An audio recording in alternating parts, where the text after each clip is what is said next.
예수의 길, 오늘로 6번째 시간을 맡고 있습니다. 그 시리즈 말씀을 준비하면서 제가 매주 독립적인 그 메시지를 준비하지만은 의식적으로 예수님께서 사셨던 그 공생의 큰 흐름을 순서대로 이렇게 따라가려고 애를 쓰고 있습니다. 마태, 마가, 누가복음과 같은 이 세 복음서는 같은 관점으로 이렇게 쓰여진 복음서이기 때문에 세 개의 복음서를 비교하면서 이 공생의 흐름과 순서를 정하고 있습니다.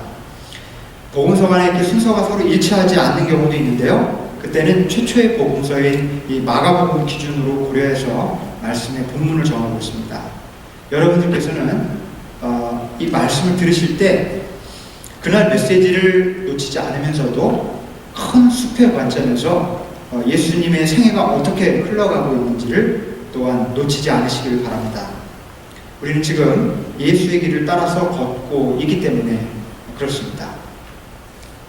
자, 예수님께서 세례를 받으시고 그리고 광야의 시간을 보내신 후에 나사렛으로 돌아오셔서 여러 곳에서 이제 말씀을 전하셨습니다. 그리고 알 수 없는 이유로 해서 가버나움 쪽으로 이사를 오셨다고 그렇게 말씀드렸습니다. 그리고 거기서 동역할 제자들을 부르셨습니다. 그 다음에 예수님께서 어떤 활동을 하셨는지 공간복음서는 공통적으로 한 가지 사실을 전해주고 있습니다. 예수님께서 많은 사람의 병을 고쳐주셨다는 이야기입니다. 그 중에서도 특별히 인상적인 그 세 가지 사건이 있었습니다. 귀신 들린 사람을 고쳐주신 사건, 그리고 나병 환자를 고쳐주신 사건, 중풍병자를 고쳐주신 사건. 이 세 사건이 복음서에 거의 모두 동일하게 기록되어 있습니다. 많은 사람을 고쳐주셨다고 하는 그런 보도도 있고요. 그 가운데서 특별히 이 세 종류의 사람을 고쳐주셨다는 그런 보도를 복음서가 하고 있습니다. 귀신 들림, 그리고 나병, 중풍병자. 이 세 가지 병의 특징은 고대 이스라엘 사회에서 가장 고치기 힘든 병입니다. 가장 저주받은 병이에요. 그리고 가장 꺼려하는 병입니다. 이 병에 걸린 사람들은 사회 구성원이 될 수가 없었습니다.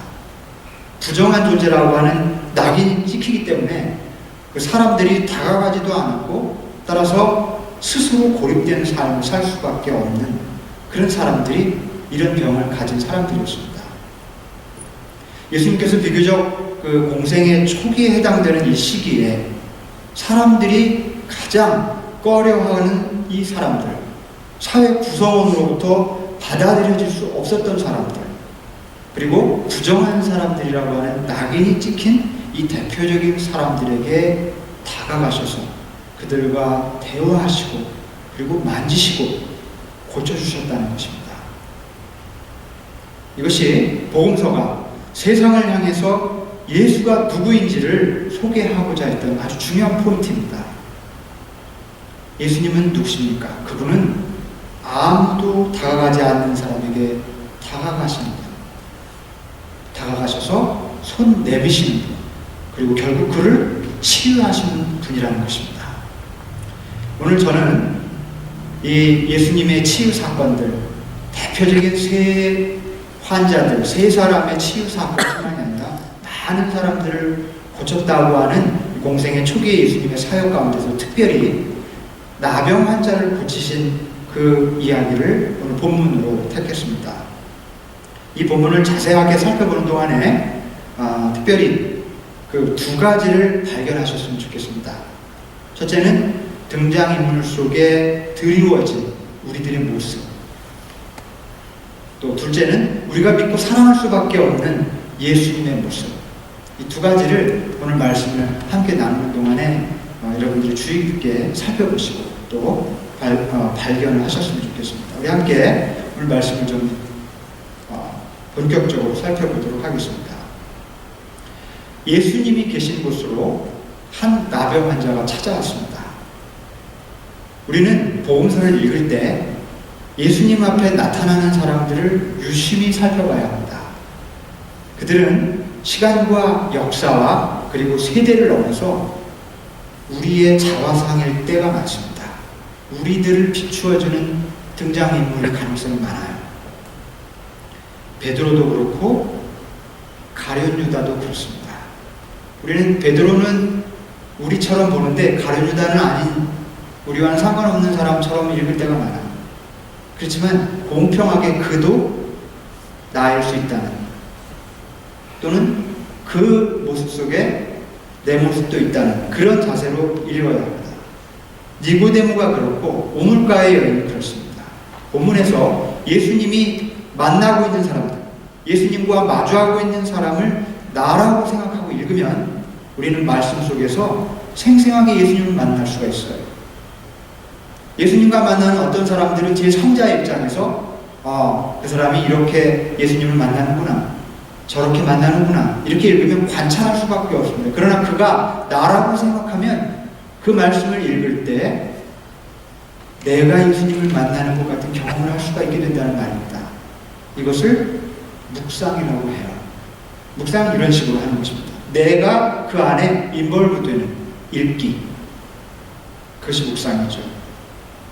그래야 성경을 읽고 묵상할 때 본문이 살아있는 말씀이 되고 본문에서 어떤 메시지가 나에게 말을 걸어오게 됩니다.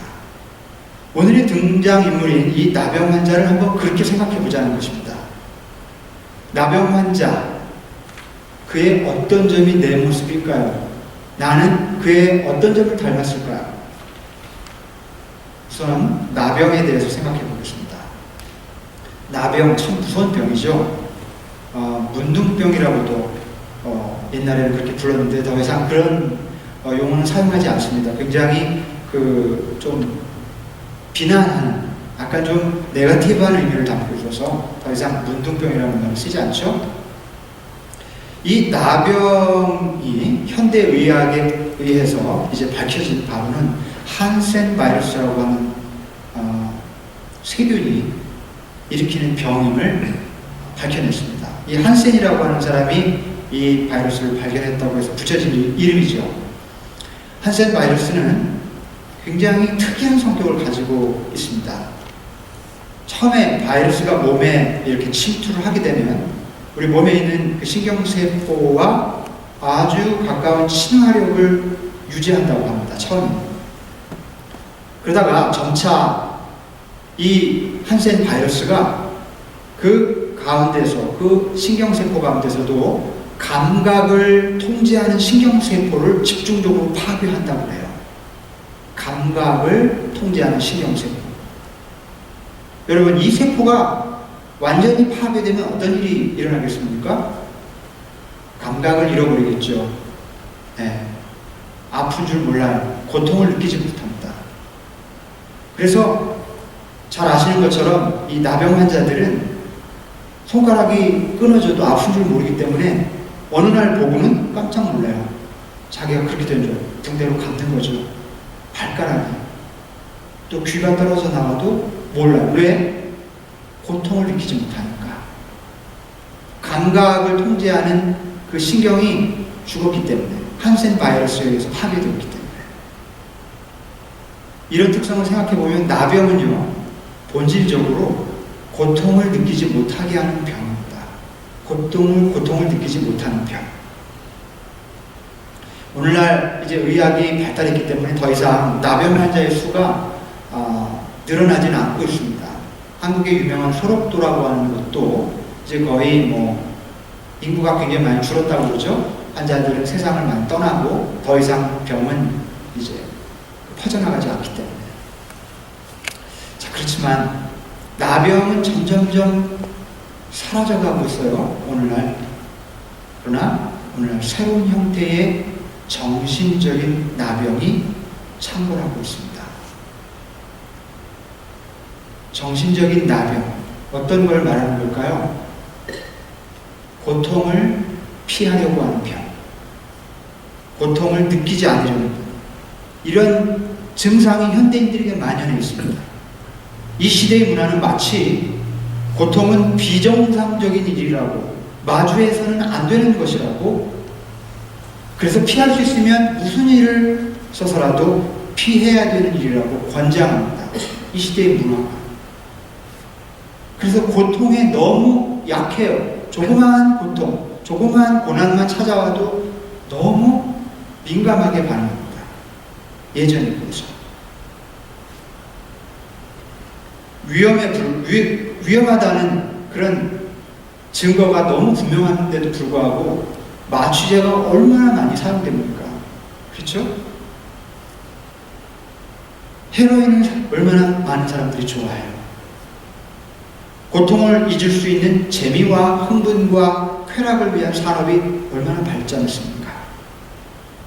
요즘 젊은이들은 진지함과 심각함을 죄로 여긴대요. 진지하면 굉장히 싫어요. 고통을 피해보려고 하는 노력들, 고통을 느끼지 않으려고 하는 시도들이 가히 오늘날 집요할 정도입니다. 어떻게 해서든지 고통을 피해봅니다. 그러나 여러분, 고통은 인생에 있어서 불가피한 부분입니다. 고난은 우리에게 고난이 찾아왔을 때 아니 어떻게 나한테 이런 일이 있을 수 있지? 라는 반응이 더 이상한 거예요. 고난은 지극히 우리의 삶에서 자연스러운 삶의 일부입니다. 여러분, 고통을 조금만 생각해 봅시다. 이 고통은 우리의 생명을 지키기 위해서 절대적으로 필요한 신비한 생명의 메커니즘입니다. 고통을 통해서 우리는 더 큰 위험을 대비할 수 있습니다. 무언가가 우리를 뾰족한 것이 우리 살을 찔러올 때 고통을 느낄 수 없다면 어떤 일이 벌어지겠습니까? 고통을 느낀다고 하는 것은 일종의 생명을 보호하기 위한 알람 시스템이 작동하고 있다는 뜻이죠. 칼에 베어도 아프지 않고 팔이 부러져도 아픔을 느끼지 못한다면 정말 끔찍한 일들이 벌어질 거예요. 고통을 느낄 수 있다고 하는 것은 어떤 면에서 굉장히 감사한 일입니다. 현재 내 몸 안에 있는 생명의 메커니즘이 아주 건강하게 힘차게 작동하고 있다는 증거가 바로 고통입니다. 여러분, 오늘 본문의 나병 환자는 고통을 느끼는 능력을 상실한 환자라고 볼 수 있습니다. 그리고 오늘 우리는 고통을 가능하면 마주하지 않고 피하려고 하는 또 다른 환자일 수 있다는 것입니다. 그런 점에서 이 나병 환자는 나하고 닮은 점이 없는 게 아니라 오늘 우리들이 살아가는 삶의 태도 속에 비슷한 점을 보게 해주는 사람이라는 뜻입니다. 아무튼 이 나병 환자가 예수님을 찾아왔습니다. 일반적으로 나병 환자는 사람들이 모여있는 곳으로 자기가 가고 싶어도 마음대로 가서는 안 됩니다. 우리가 지난주 성경 공부 시간에 레위기를 공부하면서 배웠죠. 마음대로 이 나병을 가진 사람들이 나병을 갖고 있지 않은 사람에게 갈 수가 없었어요.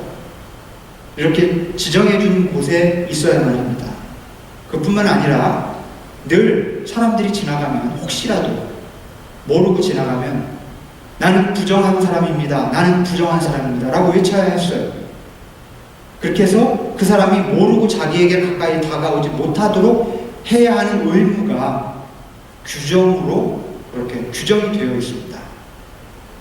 그것은 사회적인 정결을 유지하기 위한 굉장히 엄격한 법이었죠. 그렇기 때문에 나병 환자가 예수님을 찾아온 이 지금의 상황은 지극히 이례적인 일일 뿐만 아니라 파격적인 상황임을 알 수가 있습니다. 그럴 수 없었어요. 나병 환자가 찾아올 수 없었어요. 찾아오기는커녕 부정하다고 저리 가라고 그렇게 해야 했는데 예수님은 찾아왔단 말입니다. 그래서 그 사람은 자신의 그 파격을 용서해달라고 하는 그런 의미에서 예수님께 오자마자 무릎을 꿇었던 것입니다. 자기가 해서는 안 될 일을 지금 하고 있기 때문에 예수님을 보자마자 무릎을 꿇었습니다. 누가복음의 같은 본문은요, 오늘 우리는 마가복음을 읽었습니다만은 이렇게 좀 더 자세히 표현하고 있어요. 얼굴을 땅에 대고 엎드려서 간청했다고 말씀을 하고 있습니다. 사람은 누구일까요? 얼굴을 땅에 대고 엎드려서 간청하는 이 사람. 가만히 한번 이 사람의 심정을 생각해 봅시다. 오랫동안 사람들로부터 격리되어서 사무치는 외로움 속에서 살아온 사람입니다. 무시와 손가락질을 당하고 천대받으면서 살아온 까닭에 자존감이라고는 전혀 가질 수 없는, 땅에 완전히 자존감이 떨어지는 그런 사람이었습니다. 목숨이 붙어있고 살고는 있지만 살아도 사는 게 아닌 사람입니다.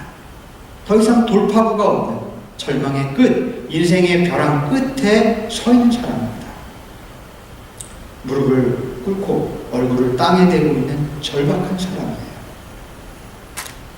여러분, 그래도 이 사람은 왠지 친숙하지 않습니까? 이 사람의 모습을 가만히 살펴보면 마치 우리 그냥 우리 내면의 어떤 모습들 이렇게 들여다보고 있는 것 같아요. 우리가 이 사람처럼 그렇게 극한의 상황에 놓여 있지는 않지만 우리 내면에는 가끔씩 이런 절망, 이런 외로움, 이런 벼랑 끝 같은 그런 어떤 상황, 그런 마음의 상태가 우리 안에 있음을 알 수 있습니다. 지독한 외로움, 무너져버린 자존감, 살고 있지만 삶의 목적을 모르는, 무엇 때문에 그리고 뭘 위해 사는지 모르는 삶, 벼랑 끝에 놓인 것처럼 늘 아슬아슬한 삶. 사실 현대인들의 내적인 묘사와 같습니다.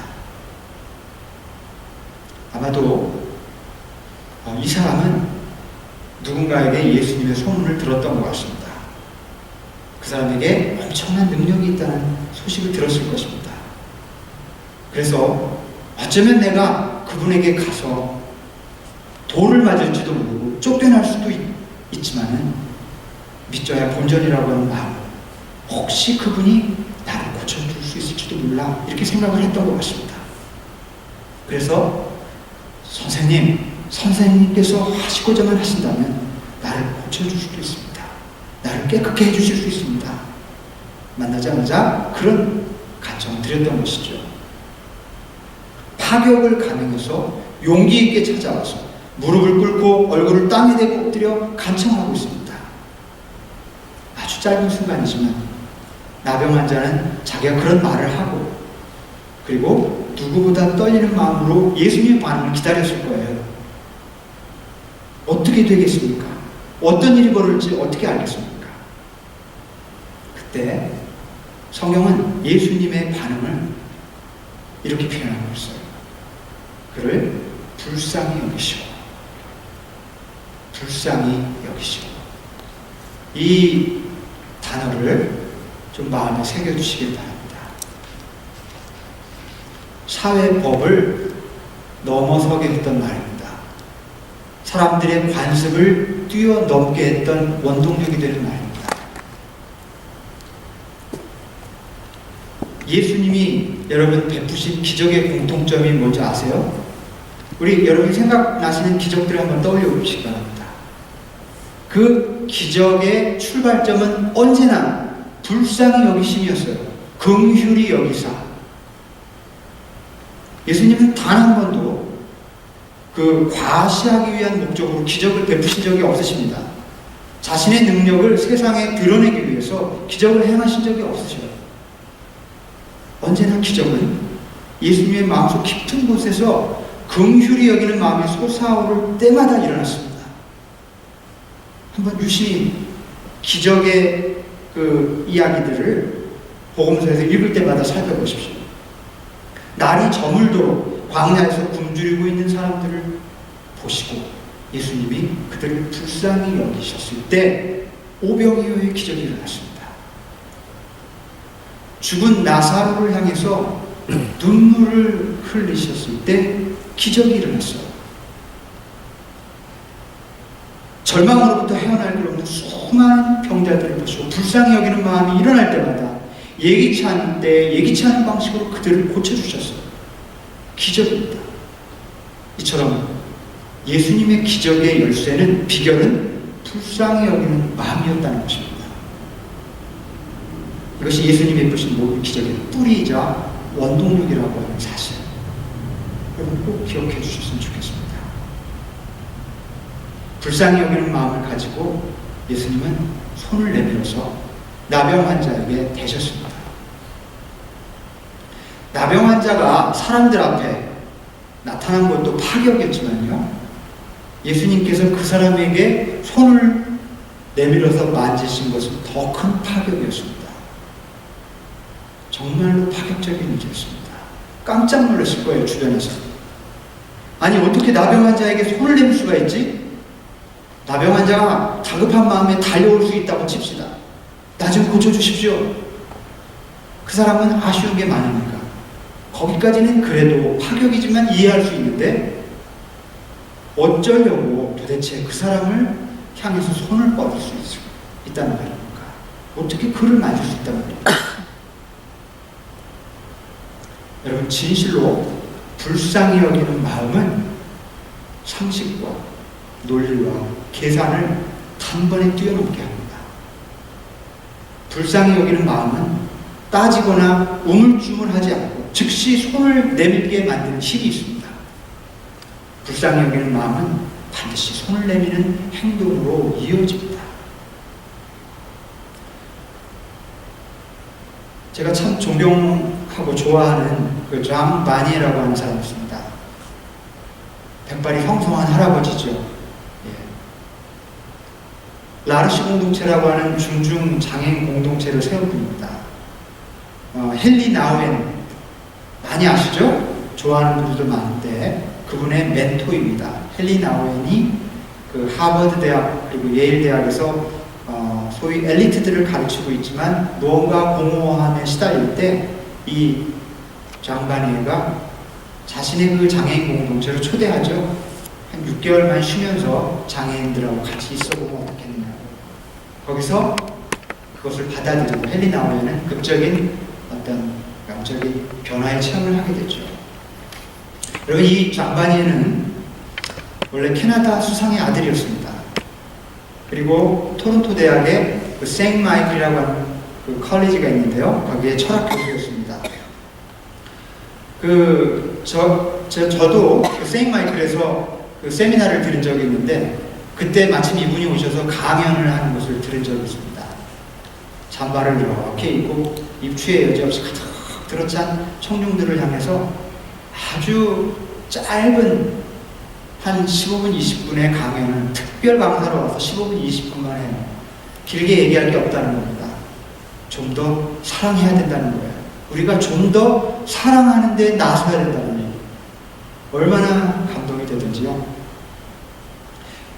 이 사람이 처음에 어떤 일을 통해서 삶의 터닝포인트를 경험하게 되는가 하면요. 안식년을 보내던 어느 날 프랑스의 한 아동 정신병원을 우연히 방문하게 됩니다. 그러다가 거기서 큰 충격을 받습니다. 그 열악한 시설 때문에 아이들을 큰 강당 같은 곳에 전부 다 이렇게 한꺼번에 단체로 수용을 하고 있었는데 그 병원의 문을 이렇게 탁 열고 들어서니까 넓은 강당 안에 그 야전 군용 침대 있죠.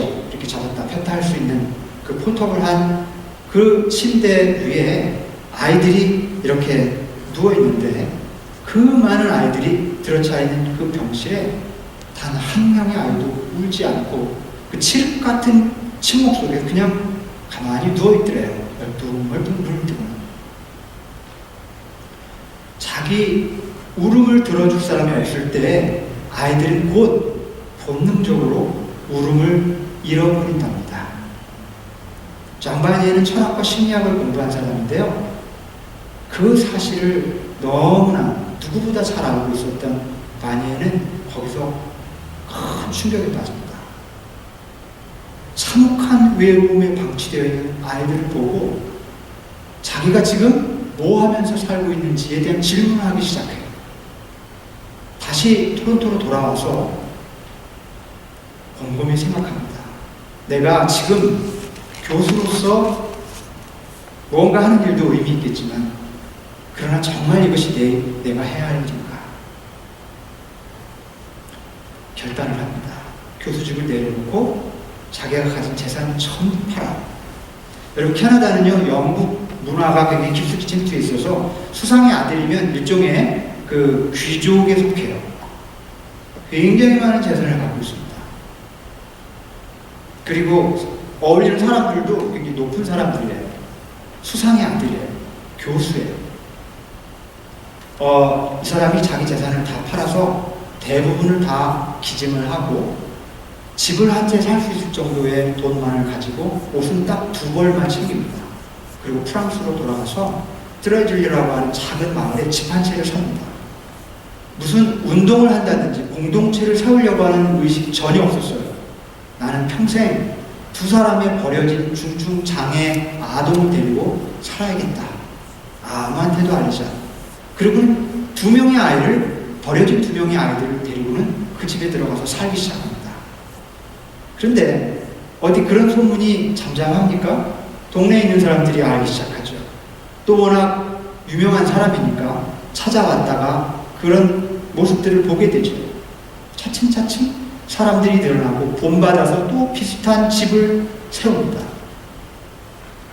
캐나다에 여러 군데가 생기고 미국에도 굉장히 많이 생기고 지금 전 세계에 굉장히 많은 중증 장애인들을 위한 공동체를 세웠습니다. 그냥 장애인 공동체가 아니라 정말 버려지고 케어할 수 없는, 부모조차도 다룰 수 없는 아이들을 데려다가 지극히 사랑하면서 그 아이들을 돌봅니다. 여러분, 이 장반야의 마음 속에 진실로 불쌍히 여기는 마음이 처음에 들어왔을 때, 여러분, 진실로가 중요해요. 우리 불쌍히 여기는 마음 많이 갖잖아요. 그런데 진실로 불쌍히 여기는 마음이 생기자 교수고 귀족이고 많은 재산이 있고 이렇게 걸릴 수밖에 없는 것들을 훌쩍 뛰어넘게 됩니다. 불쌍히 여기는 마음, 우물쭈물하지 않았어요. 그리고는 그들을 향해 손을 내밀었습니다. 장반야의 삶, 예수님이 베푸셨던, 나병 환자에게 베푸셨던 그 모습 그대로의 삶을 살았던 사람입니다. 그리고 기적이 일어납니다. 여러분, 물이 둘로 갈라지는 것만 기적입니까?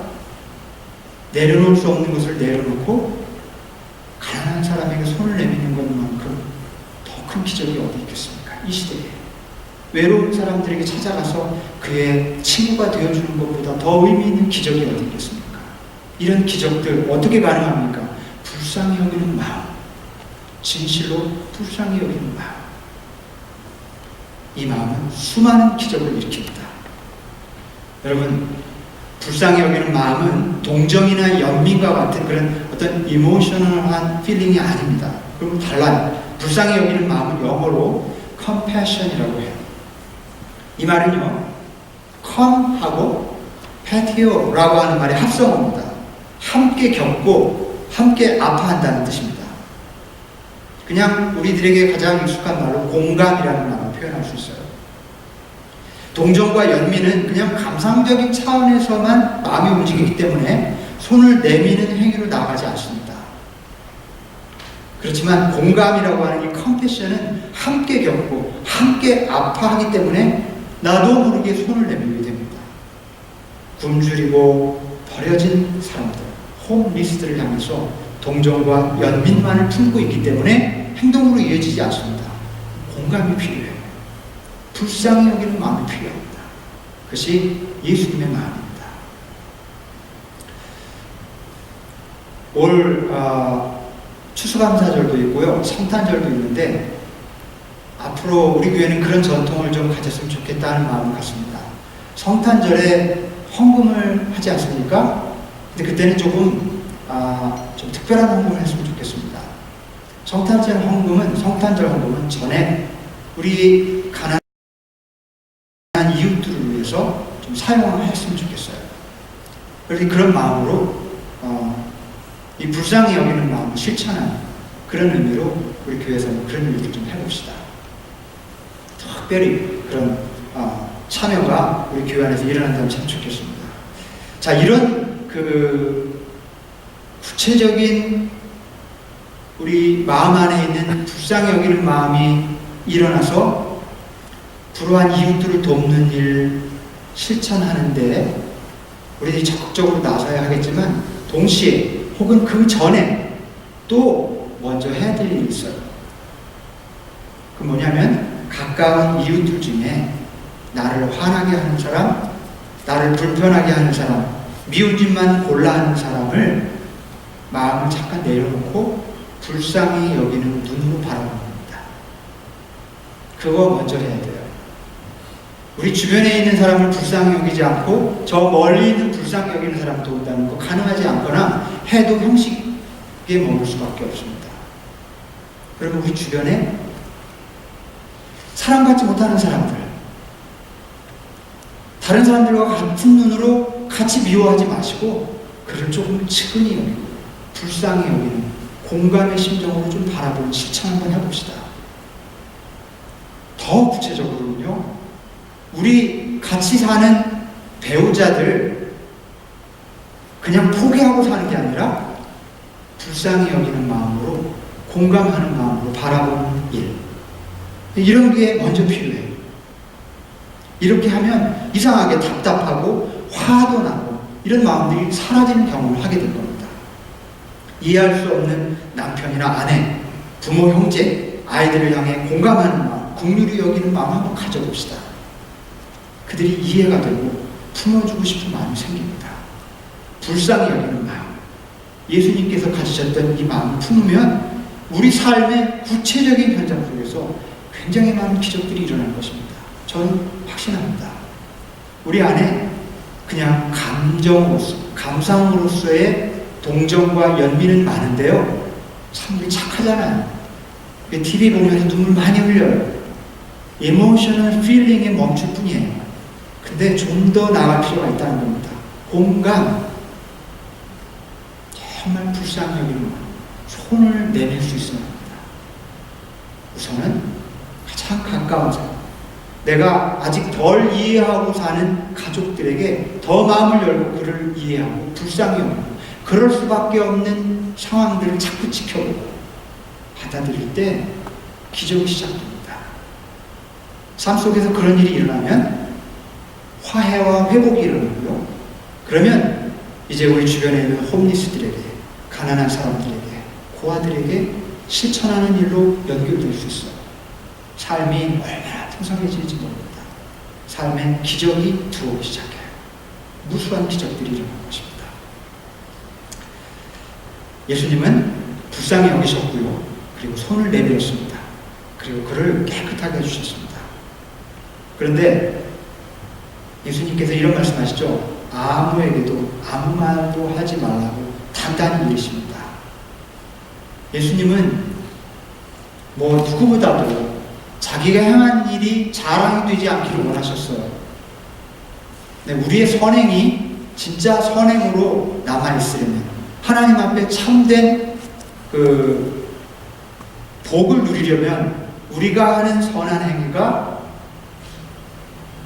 알려지지 않도록 해야 합니다. 아무도 모르게.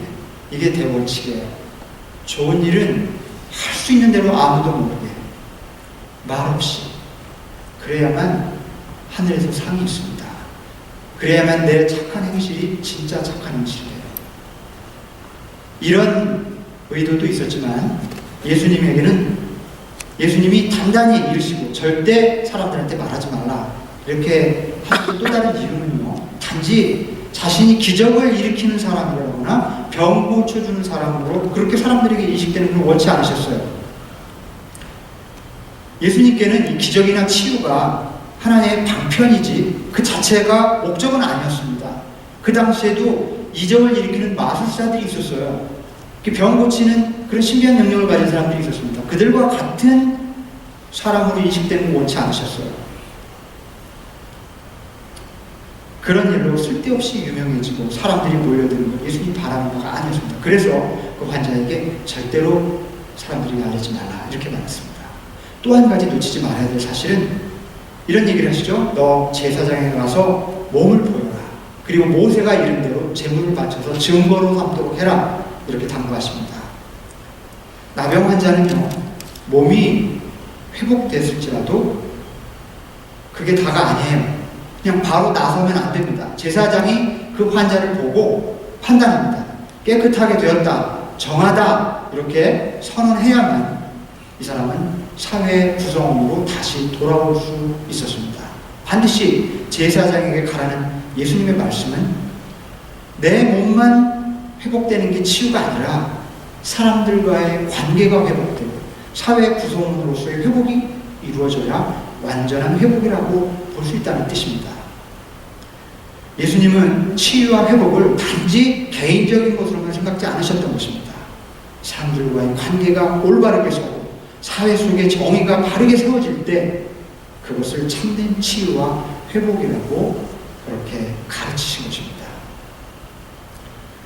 예를 들어서 기독교인들이 기적을 통해서 회복됐어요. 그래서 교회 안에서 간증도 하고 자랑도 합니다. 아, 나 회복됐어. 사실은 예수님은 그것만 거기까지가 치유의 완성이라고 보지 않으셨다는 거예요. 만일 그 사람이 진짜 치유됐다면, 진짜 치유되었다고 고백할 수 있으려면, 그렇게 간증하려면 그 사람이 관계 속에서 정말 바른 모습으로 살아가는 증거가 필요하다는 거예요. 사회 속에서 바르게 살아가는 삶. 개인주의에 함몰되는 신앙에 대해서 예수님은 이렇게 경고하고 있어요. 반드시 모세가 가르친 대로 예물을 바치고 제사장에게 몸을 보여서 회복되어야 한다. 사회 구성원으로 돌아가야만 너는 완전히 회복될 수 있다. 이렇게 얘기하는 것이죠. 우리가 주님 안에서 은혜를 받았다면 사회 속에서도 은혜 받은 자답게 살 수 있어야 합니다. 그런 온전한 회복을 예수님께서 가르치시고 당부하신 것을 볼 수가 있습니다. 이제 말씀을 마무리하겠습니다. 오늘 나병 환자를 깨끗게 하신 예수님의 모습을 우리가 함께 살펴봤습니다. 우리는 어쩌면 부정하다, 부정하다 이렇게 외쳐야 될 이 시대에 나병 환자일지도 모릅니다. 고난을 비관하고 고통을 마주하지 않으려는 마음의 나병 환자, 지독한 외로움과 무너져버린 자존감과 삶의 방향을 잃은 영혼의 나병 환자일지 모릅니다. 그러나 주님께서 우리를 불쌍히 여기시고 손을 내미십니다. 그리고 우리에게 이렇게 얘기하십니다. 깨끗하게 되어라. 곧 나병이 떠나고 우리는 깨끗하게 될 것입니다. 자, 여러분, 이제 우리 차례입니다. 우리도 이웃을 향해서 불쌍히 여기는 마음을 가질 차례입니다. 진정으로 우리 이웃들이 가진 아픔을 함께 겪고 함께 느끼고 함께 공감하면서 따뜻하게 손을 내밀 차례입니다. 놀라운 일들이 일어날 것입니다. 이런 식으로 우리도 예수님처럼 기적을 베풀기 시작하는 것입니다. 이런 식으로 우리는 예수의 길을 따라 걷는 것입니다. 이제 오늘 함께 나눌 말씀, 실천 과제를 여러분과 나누겠습니다. 한 주간 동안 나를 힘들게 하는 사람을 향해서 불쌍히 여기는 마음을 가지고 한 주간을 보내도록 하겠습니다. 여러분 있으시죠? 나를 힘들게 하는 사람 있으세요? 없으세요? 많아요. 네, 나는 아무도 없어. 뭐 이럴 수도 있는데, 그래도 한번 찾아보세요. 조금이라도 나를 불편하게 하는 사람. 그 사람만 만나면 마음이 불편해져. 이런 사람이 아마도 있을 거예요. 그 사람하고 트러블이 없었다 하더라도. 자, 그런 사람 한 사람을 오늘 예배 끝나기 전에 떠올리시고요. 그리고 이번 한 주간 동안 그 사람을 향해 가지고 있었던 태도를, 그동안의 태도를 내려놓고요. 오직 한 가지, 불쌍히 여기는 마음으로 그 사람을 자꾸 생각하는 겁니다. 아시겠죠? 자, 그리고 그 느낌, 그리고 그 경험을 말씀 실천 노트에 기록하시고 다음 숙 모임에서 나누도록 하겠습니다. 여러분, 그 몇 개월이 지나서 이 말씀 실천 노트를 잃어버리신 분들이 계시더라고요. 근데 저한테 얘기하면 혼날까봐 얘기를 안 하시는 분들이 계신데, 오늘부로 제가 다 용서해 드릴 테니까 말씀하시면 제가 드리겠습니다. 2번도 드릴 수 있어요. 그러니까 꼭 받아가셔서 말씀 실천 노트에 제 묵상을 또 경험을 기록하실 수 있기를 바랍니다. 이번 한 주간 우리 푸른나무 공동체 모든 교회 여러분들 불쌍히 여기는 마음으로 좀 살아가며 또 귀한 은혜를 경험할 수 있기를 주의 이름으로 축원합니다. 기도하겠습니다.